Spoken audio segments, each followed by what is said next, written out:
Hey, are you not feeling well? Well, it doesn't matter. I'm just gonna do whatever. Since then, I couldn't react at all whenever I saw Thomas.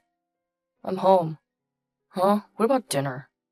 It felt like the shadows were speaking to me, but I couldn't understand what they were saying. Hey, both of you. Please, say something to Mom. No way. Look, we don't need you in this house. My name is Madison, a 40-year-old mother of two. My husband Thomas is 2 years older than me. We got married when I was 25. We were colleagues at the same company.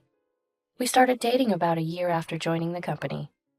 We got married after I got pregnant, and I became a housewife at Thomas's request. He said, I'll earn enough, so just focus on taking care of the house. Back then, those words felt very reassuring. Then came our son Matthew, and 2 years later, our daughter Mia. Since then, my days were filled with household chores and parenting. Because I didn't have my family or my in-laws' house nearby to rely on. Both my and my in-laws' homes are more than an hour away by plane, and I moved away for college. My mom did come to help when I gave birth, but it wasn't practical for her to stay long. Looking back, I should have visited my or my in-laws' house during those times. But back then, Thomas's words, I want you to protect our home, had deeply rooted in me. My mom used to say, come back home whenever it gets tough. I, unaware, had rejected that idea back then. Thomas is now a sales director at a mid-sized trading company, and this year, with Mia entering junior high, I started a part-time job. Because Thomas had started saying, we should send Matthew to a private high school, right? For me, it didn't matter whether it was public or private as long as Matthew wanted to go. In my upbringing, efficiency was the only option, so I didn't really understand the difference. But it seemed to matter to Thomas. You might not know this, but in the corporate world, the university you graduated from can define your career. A good university isn't something you can get into through efficiency alone. It's got to be private. I wish he had said that when Matthew was entering middle school. Ridiculous. If there's somewhere I really want to go, I'll find a good prep school myself, Matthew would say, showing me various nearby prep schools, summer courses and winter courses he found online. Mia, adoring her brother, would peek over his shoulder and ask him to tell her if he found something good. Sadly, my children are better at gathering information than I am. So as a parent, the least I can do is not to hinder their educational paths. That's why I started working part-time, not just to rely on Thomas's income, but to help with the schooling expenses. But when I discussed this, is that so? Then let them do as they like, was all Thomas said. Do you just want them to get into a good school? That's about all parents can do, right? Was his only reply. Indeed, that's true. About what parents can do, but every time he said that, I felt more and more alienated. Perhaps it's because we spend so little time together, Thomas and I. Since Mia was born, the intimacy between us had dwindled. Of course, it might be because I was always busy and tired from parenting. Sometimes Thomas would say things like, if it's too hard, you can ask someone to help. I appreciated those words, but that only made me try to handle everything on my own even more. I've even collapsed from trying too hard. That was when I finally broke down and called my mom. She hurried over on a 1-hour flight and helped take care of me and the kids for a while. Then I told her about what Thomas said about hiring a sitter. If you're okay with that, it's fine to leave them somewhere occasionally. You've always been like this, trying to do everything by yourself until you're overwhelmed. I felt comforted by my mom stroking my head as I lay there, yet I also felt pathetic. Sure, I wanted to accomplish on my own what Thomas had told me to do no matter what, and by night I'd be so exhausted I'd fall asleep. Before I knew it, we were in a state of neglect. It struck me as odd for a married couple, and by the time I realized, an uncountable number of years had passed. I did wonder at times, why won't you help out, play with the kids sometimes? But then another part of me would quash that thought. It's because Thomas is working hard that I can always be with the kids. I'm very grateful for that, so I feel I must do my part, even if it means living a life full of missed connections. Then one day, Mia, holding her laundry, came to me and said, I'll wash mine from today. Is that okay? Mia, who'd never really helped out before, asked. It was so unexpected that I said, What's up? I'm happy and grateful you want to make your own choices, but... Mom, you've been busy lately. No, that's not it. You see, Mom, I don't like washing mine with Dad's. I remembered this child is sensitive to even the slightest change in smells, often making comments like, Dad's laundry smells weird. I hate the idea of his smell transferring. Mom, you don't wear any perfume, so keep it that way. I'd always thought lightly of it, assuming she meant the hair products I usually use, and now she's in puberty. It was common to hear that daughters start disliking their father's belongings, but the story didn't end there. Mom, I need to talk. One evening, after returning from a part-time job, Matthew was waiting for me. The serious look on his face told me this wasn't something trivial. As we moved to the living room, removing our coats, I asked, What's wrong? It's rare for you to look so serious. Yeah, it's about Dad. I was surprised. As we sat facing each other on the couch, Matthew said, Hey, Mom, how much do you know? About what? Matthew sighed lightly. I thought so. What do you mean?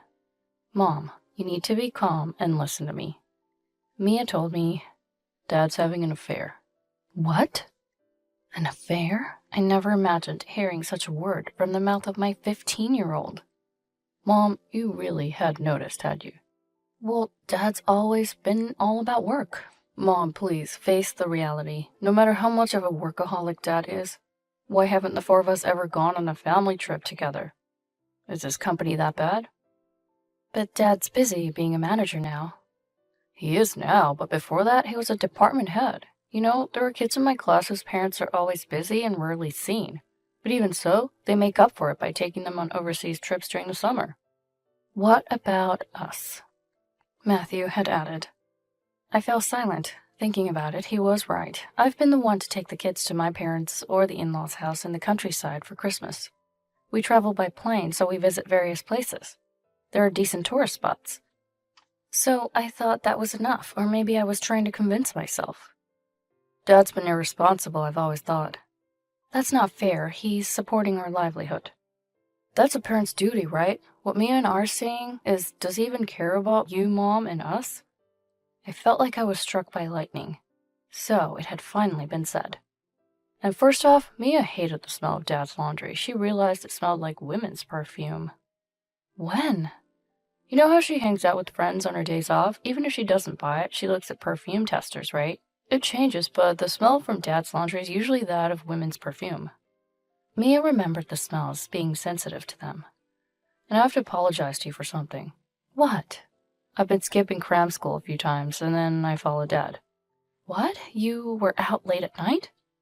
That's why I'm apologizing first. If I didn't, Mia might have started doing it, and Dad's not working late like crazy.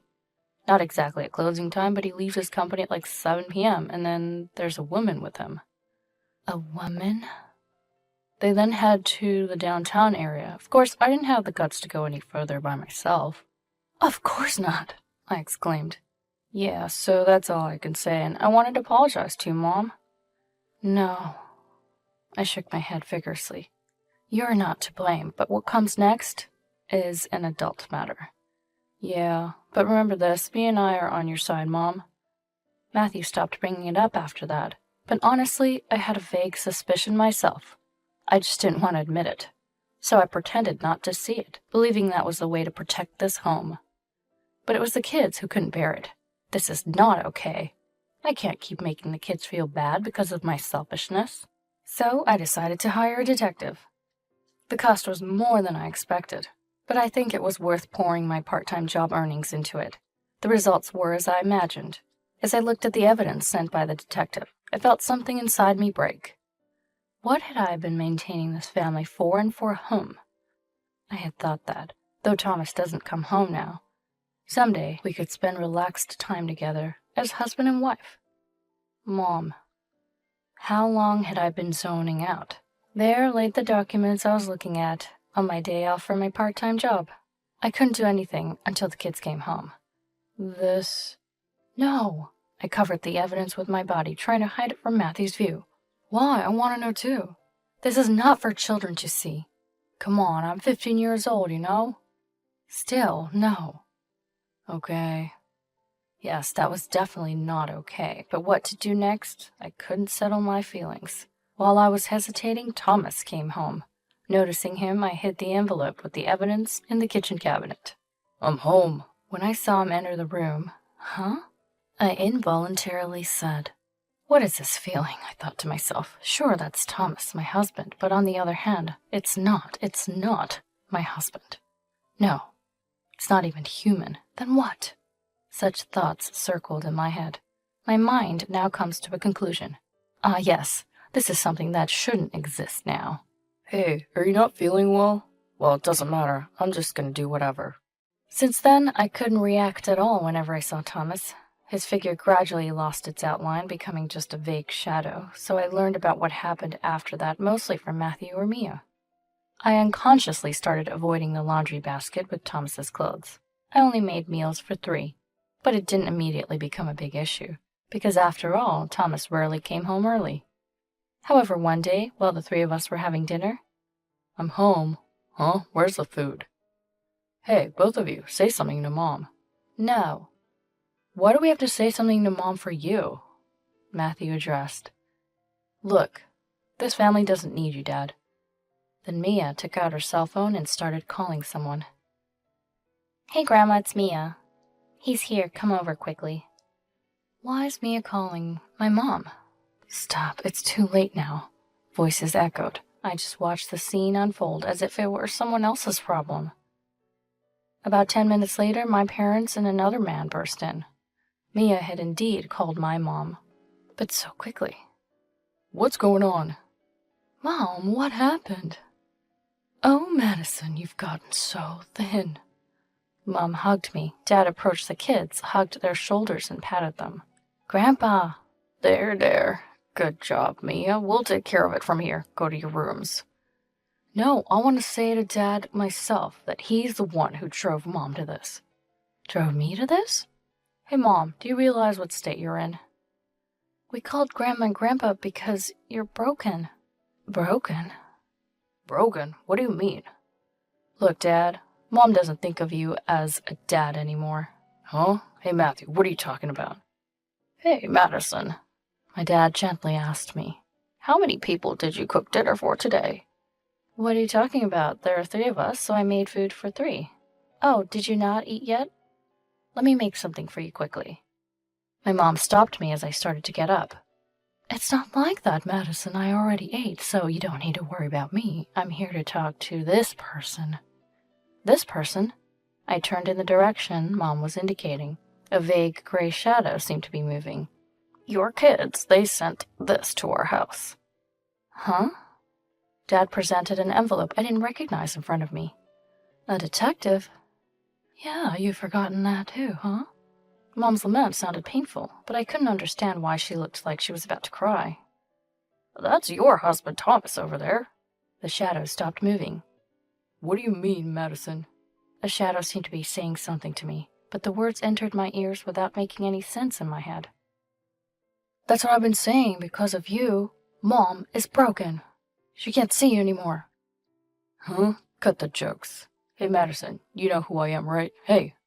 I felt the shadow grab my collar, but still, it was as if hearing from a far distance I couldn't understand what was being said. "It's no use, Dad. Just look into Mom's eyes." "Let go of Madison, Thomas." Dad pulled me away from the shadow, and then my parents furiously talked at the shadow. "Mom, you might not understand this now, but..." Matthew grabbed both of my hands and looked straight into my eyes. "We noticed something was off with you, Mom, and called Grandpa and Grandma." "Off?" "Yeah. You couldn't stand that he was cheating, and now you can't see him." "That's not right, Matthew. Your dad has been dead, hasn't he?" "Huh?" A strange voice came from the shadow. And seeing my expression at that moment, Matthew's face looked like he was about to cry. "See, Dad? I told you." The shadow slowly sunk into the ground. Meanwhile, Mia had prepared a tablet and seemed to have connected it somewhere. "Grandpa, can you see?" "Oh, are you okay now, Mia?" That voice belonged to my father-in-law. "Grandpa, it's ready." "Oh, long time no see. Likewise, I wished to visit you directly, but unfortunately my wife fell ill." I sympathize. She was quite fond of Thomas. She was too invested in her son. "Hey, Thomas." A voice loud enough to crackle through the tablet sounded. "Dad, what is it?" "What do you mean, what is it? Copies of the evidence of your affair have also arrived here. Must have been quite a shock for Madison." Dad, you're blaming me too? Silence. How many years has it been since you've come to us for Christmas? I never said that because Madison always defended you. I never asked her to do that. Still saying that, because of you. Madison couldn't help but complain about you not coming home. She regretted saying it even though she knew she shouldn't, and that's your excuse for not coming. Want me to read the documents? Could we handle that here? Right, let's make sure the son sees this. Then I'll say it. You and your colleague Evelyn have been noticeably close for over 10 years, causing rumors at work. Because you told her to stay home as much as possible, Madison stopped talking to her old colleagues, giving you free rein to continue your affair. You even went on trips abroad during summer and haven't shown your face here for the last 10 years, and Evelyn believes she'll marry you. She was 25 when you started dating, and now she's 35. She's not blameless, but she's prepared to pay alimony in case of divorce. And what about you? Wasted the best 10 years of her life, huh? That wasn't mentioned when you came here, but that's how it was, huh? Hey, Thomas. The shadows seemed to tremble. Sign the divorce papers prepared by the lawyer immediately, and for driving Madison to this point, you and Evelyn will pay damages. No bargaining down. Dad, please help me. I refuse. Listen, Thomas. Your mother collapsed and has been hospitalized since we saw the documents. Whose fault do you think that is? Huh? Mom? I wish I could punch you myself for continuing an affair for 10 years. How can you face me and say such things? Mom cries in her hospital bed every day regretting her upbringing. But you're my parent, shouldn't you help me? At your age, people start to think about caring for their parents, and here you are saying such naive things. Don't worry, we won't be needing your care. We're cutting ties with you. That's too harsh. Yes, it's good you're an only child. The little inheritance I had in mind for you will go to Matthew and Mia instead. Don't say that, help me. Enough, I'm hanging up now. Madison's dad will take over. Evelyn is also at fault, but it seems she was mostly deceived by this guy, but I'll leave that to you. Do as you please with the both of them. We will handle it thoroughly, don't worry, we won't cause physical harm. The tablet's video and audio cut off. Let's discuss the divorce then. It seemed the man who came with my parents was a lawyer. He entered the conversation. Do you intend to divorce, Madison? We're a family of 3 anyway. Yes, but to formalize that, you'll need to sign here. Right, even if the husband is dead, we still need to report it, don't we? Dead? Yes, it was only later, when I had time to think, that I realized I truly believed at that moment my husband was dead. He was gone, and somehow, as days passed, Thomas's affairs and absence had been replaced in my mind with the idea that he had died. That's why, even though he was supposed to be in front of me, I couldn't perceive him as a living person, only as a vague shadow. This was clarified later through counseling, so, despite the contradictions in our life, I hadn't noticed. All I thought about was protecting the life I had with my 2 children, that was all. Apparently, the decision not to bring Evelyn to the scene was made after discussions between my parents and in-laws. They probably thought it inappropriate to expose the children to Dad's mistress in person, especially Mia. Absolutely disgusting. Who was strongly against it. So the matter was left to the lawyer. Evelyn, having decided to settle matters, apologized deeply. I didn't think it was right. Waiting for marriage for 10 years was too long. Still, I clung to a sliver of hope. Regarding my deteriorating condition, I was always told by him that his wife was cold, but to think... It seems Thomas had always portrayed me as a cold woman who excluded him from the family to her. I thought my sympathy turned to love for him, but now I see I was merely deceived. Her voice was trembling with anger. Mr. Lawyer, I will pay the compensation to Madison fully. Moreover, I want to sue him for marital fraud. Is that possible? Do you have evidence? I recorded his words just in case such a time would come. Breaking up with him after the divorce? This incident has completely opened my eyes. I'll break up with him. She was a veteran office worker known for her reliable skills. The evidence was well organized and prepared. Her love turned into undeniable hatred towards him. Thomas ended up making an enemy of the woman he thought was on his side. Afterward, both had to leave their jobs. Though the circumstances were slightly different, their relationship was somewhat known within the company, just not officially acknowledged. The revelation that Evelyn was suing Thomas was significant. Why would you do something like this? I always thought you were stuck waiting because your wife was cold to you, but no. You came with me on those summer vacations. You were the one crying about your wife telling you not to come. I was shocked to hear about her condition. Evelyn disclosed everything before resigning voluntarily. She paid the compensation in one lump sum, with a simple apology attached. I'm terribly sorry. Yes, just that one line.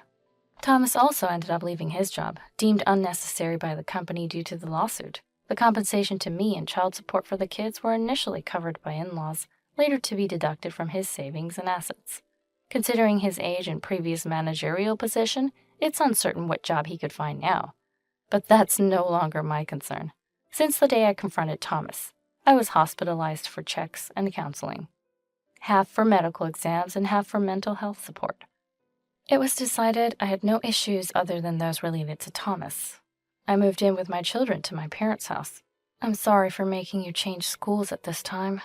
It's okay, Mom. Everybody was going to different high schools anyway, so we would have parted with everyone regardless. I'm a bit sad to be away from my friends, but it's much better than living with him. My children's understanding is something I treasure.